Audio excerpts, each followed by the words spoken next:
आपने मेड्यूसा के बारे में सुना होगा। मेड्यूसा वही लड़की थी जिसके बाल सांप में बदल गए थे और अगर वो किसी को देख ले तो इंसान पत्थर में बदल जाता था। लेकिन मेड्यूसा हमेशा से ऐसी नहीं थी, उसको श्राप दिया गया था और ये श्राप उसको उसी ने दिया था जिसको मेड्यूसा सबसे ज्यादा पूजा करती थी, गॉडेस एथिना की। Hi guys, my name is Sakshi Chaturvedi and welcome to my channel. आज मैं आपको गॉडेस एथिना की पूरी स्टोरी बताऊंगी। गॉडेस एथिना विजडम और वॉर दोनों की ही भगवान थी। गॉडेस एथिना को आप कभी भी देखोगे तो उनके फेस पे हमेशा एक गुस्सा बना रहता है। वो इसीलिए क्योंकि उनको सच में गुस्सा बहुत आता था और इसी गुस्से के चलते उन्होंने अपनी ही भक्त मेड्यूसा को कर्ज करके एक मॉन्स्टर में बदल दिया था, जिसके बाल सांप में बदल गए थे और जब भी वो किसी को देख ले तो इंसान पत्थर में बदल जाता था। लेकिन सवाल ये है कि एथिना को इतना गुस्सा किस बात पे आया कि उन्होंने अपनी ही भक्त को मॉन्स्टर में बदल दिया। और एथिना का जन्म कोई नॉर्मल भी नहीं हुआ था। एथिना को उनकी माँ ने जन्म नहीं दिया था, बल्कि उनके पिता ज्यूस ने उनको जन्म दिया था। और ग्रीक माइथोलॉजी के अकॉर्डिंग एथिना का बर्थ इतना ज्यादा स्ट्रेंज था कि शायद पूरी माइथोलॉजी में इससे ज्यादा अनयूजुअल बर्थ मिलना मुश्किल है। ज्यूस की वाइफ थी मेथ्यूस, जो विजडम और इंटेलिजेंस से कनेक्टेड गॉडेस थी। ज्यूस को एक प्रोफेसी यानी एक भविष्यवाणी के बारे में पता चला था कि उनकी पत्नी मेथ्यूस जुड़वा बच्चों को जन्म देंगी, जिसमें से एक लड़का और एक लड़की होगा और जो उनका लड़का होगा वो ज्यूस से भी ज्यादा पावरफुल होगा और फ्यूचर में वो ज्यूस का सब कुछ छीन लेगा, उनका राज्य और उनकी पावर, जैसे ज्यूस ने अपने पिता से छीनी थी। ज्यूस को जब ये भविष्यवाणी के बारे में पता चला तो वो बहुत डर गया, क्योंकि वो अपना राज्य और पावर खोना नहीं चाहता था। तो ज्यूस ने अपनी पत्नी को आदेश दिया कि वो एक पानी की बूंद में बदल जाएं और उनकी आज्ञाकारी पत्नी ने ऐसा ही किया। वो एक पानी की बूंद में बिना कुछ सवाल किए बदल गई और ज्यूस की पत्नी उस टाइम पे प्रेग्नेंट भी थी। जैसे ही वो पानी की बूंद में बदली,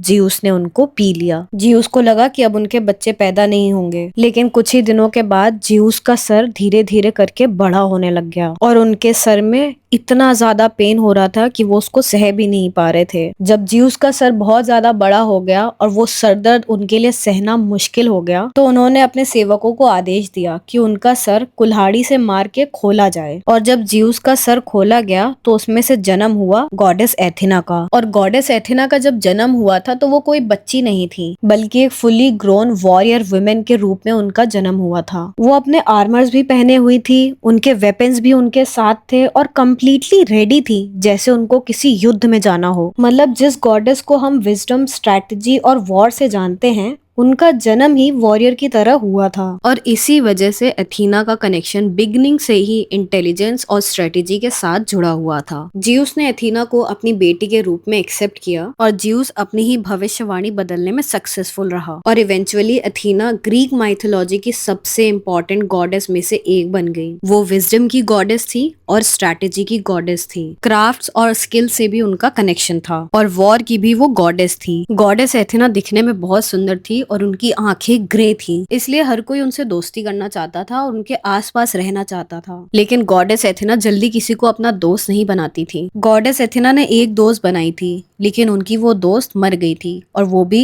एथेना की वजह से। एक दिन जब गॉडेस एथेना अपनी दोस्त पैलेस के साथ मार्शल आर्ट्स की प्रैक्टिस कर रही थी, प्रैक्टिस के दौरान गॉडेस एथेना ने अपनी दोस्त पैलेस के ऊपर एक हमला कर दिया, जिससे उनकी दोस्त पैलेस का वहीं पे देहांत हो गया। गॉडेस एथेना को इस बात का जिंदगी भर पछतावा रहा और वो कभी भी इस गम से उभर भी नहीं पाई। गॉडेस एथेना ने पैलेस का नाम अपने नाम के साथ जोड़ लिया, एथेना पैलेस कर लिया। इसलिए गॉडेस एथेना को एथेना पैलेस के नाम से भी जाना जाता है, ताकि एथेना की फ्रेंड पैलेस उनके साथ हमेशा के लिए अमर हो जाए। क्योंकि एथेना वॉर की गॉडेस थी तो उनको जंग में कोई हरा नहीं सकता था, तो बहुत सारे देवता गॉडेस एथेना से डरने लगे। एथेना की यही सब पावर की वजह से बहुत सारे लोग उनसे जेलस भी होने लगे, जिसमें से एक थे समुद्र के देवता पिसाइडन। लेकिन पिसाइडन चाह के भी एथेना से वॉर में जीत नहीं सकते थे, तो पिसाइडन ने एक बहुत ही बुरा प्लान बनाया। मेड्यूसा नाम की एक लड़की थी जो एथेना की बहुत ही बड़ी पुजारन थी। वो एथेना के मंदिर में ही रहती थी और सारा दिन उनकी ही पूजा करती थी। अब क्योंकि मेड्यूसा एथेना की सबसे बड़ी पुजारन थी, तो पोसेइडन ने प्लान बनाया कि वो मेड्यूसा का रेप कर देगा और पोसेइडन ने ऐसा ही किया। उसने एथेना के मंदिर में ही मेड्यूसा का रेप कर दिया। ये बात जब एथेना को पता चली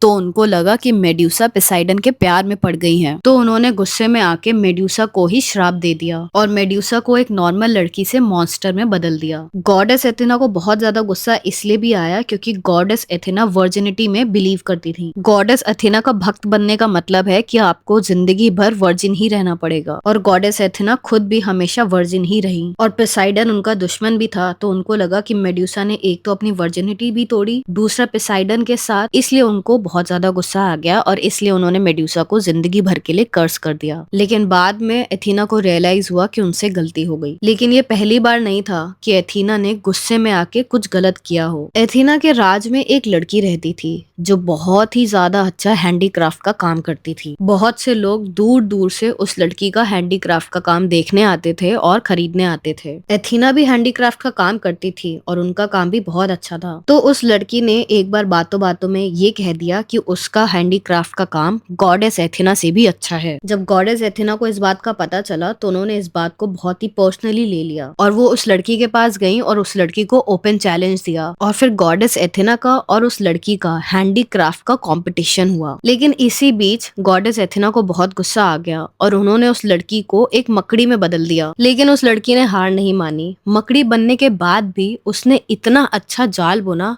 कि एथेना देख के हैरान हो गई और फिर फाइनली गॉडेस एथेना को मानना पड़ा कि उस लड़की का काम गॉडेस एथेना से भी अच्छा है। तो ये थी एथेना की स्टोरी। माना जाता है कि एथेना को गुस्सा तो बहुत आता था, लेकिन वो बहुत दयालु भी थी, क्योंकि अगर सच्चे मन से आप कुछ काम करो तो एथेना उसको सराहती भी थी। वैसे इस स्टोरी से आपने क्या सीखा, मुझे कमेंट्स में जरूर बताना। बाकी मुझे लगता है कि अगर आप सच्चे मन से काम करो और दिल से काम करो तो भगवान भी आपकी रिस्पेक्ट करता है। तो ये थी एथेना की स्टोरी। आई होप आपको ये स्टोरी अच्छी लगी होगी और मेरा लुक भी अच्छा लगा होगा। ऐसी और इंटरेस्टिंग स्टोरीज और लुक्स के लिए मेरे चैनल को सब्सक्राइब करें, और अगर आपको ये वीडियो अच्छा लगा हो तो प्लीज लाइक करें और कमेंट करके मुझे जरूर बताएं, और मुझे नेक्स्ट लुक क्या करना चाहिए ये भी जरूर बताइएगा। मिलती हूँ आपसे अगले वीडियो में, तब तक अपना ध्यान रखिए। बाय।